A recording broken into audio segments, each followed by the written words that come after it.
It's hard for people to be themselves. They don't like themselves. They don't like what they are. So they like to pretend that there's something more exceptional. But what people really seem to enjoy is people who don't do that. People seem to really enjoy people who just work at being a better person and being better at life.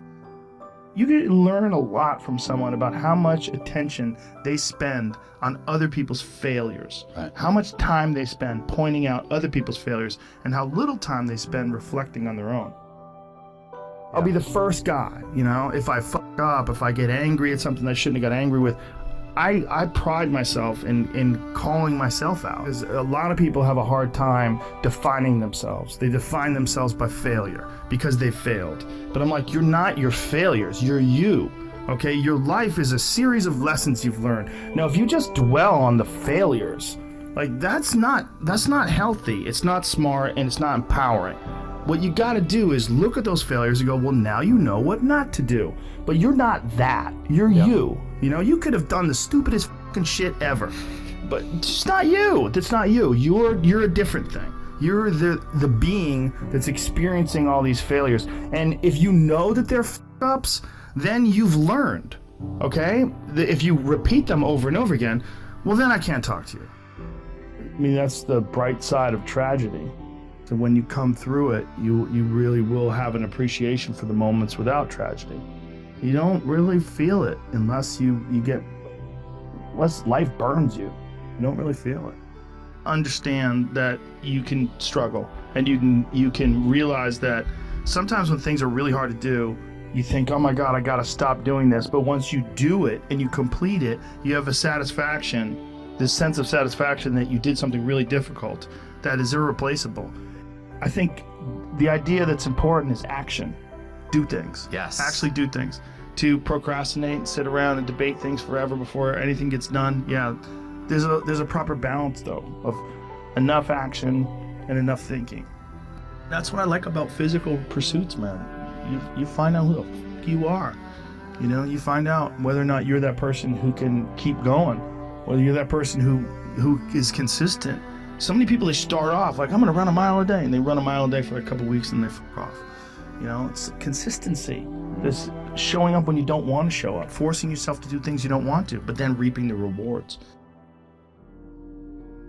I think also stepping away from the hum of civilization is good too, because whether we like it or not, we're caught up in the hum of civilization in a way that it's almost impossible to measure.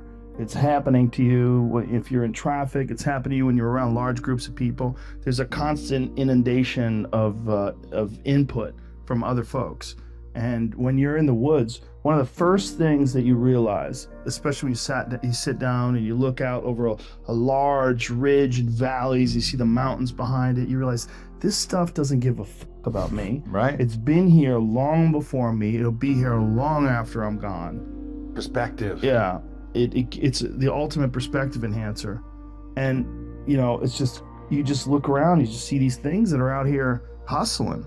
Just birds looking for shit to eat, and animals looking to eat a bird, and, and then other birds flying around looking for animals that are, eating on the ground. It's crazy. It's something that if you're not accustomed to it, it's not a normal experience for you.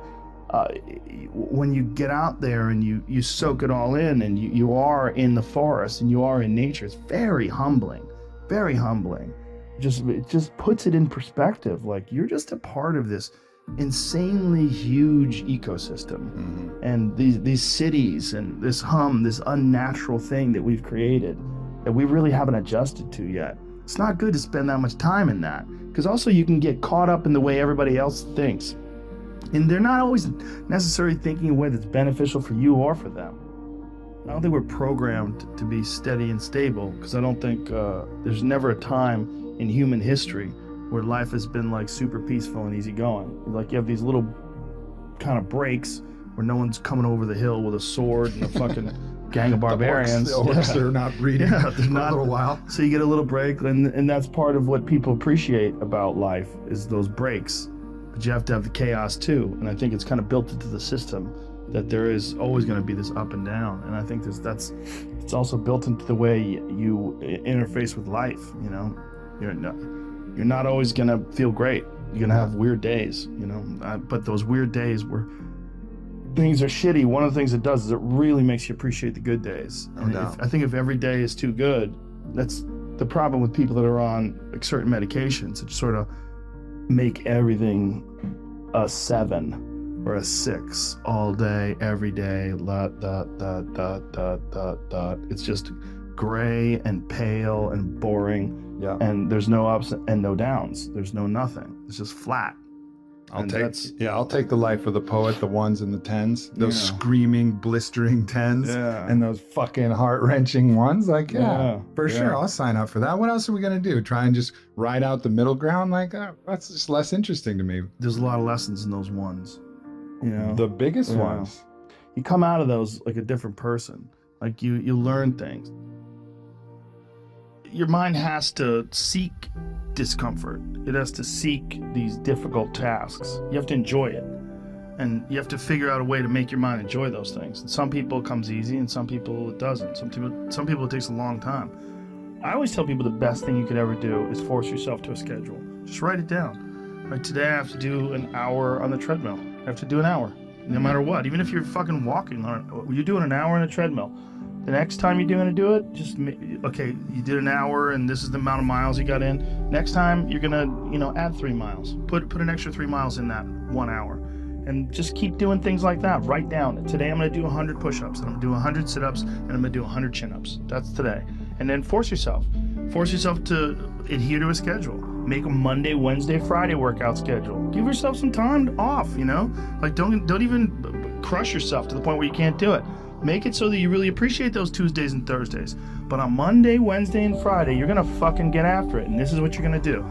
Most people just try to go work out.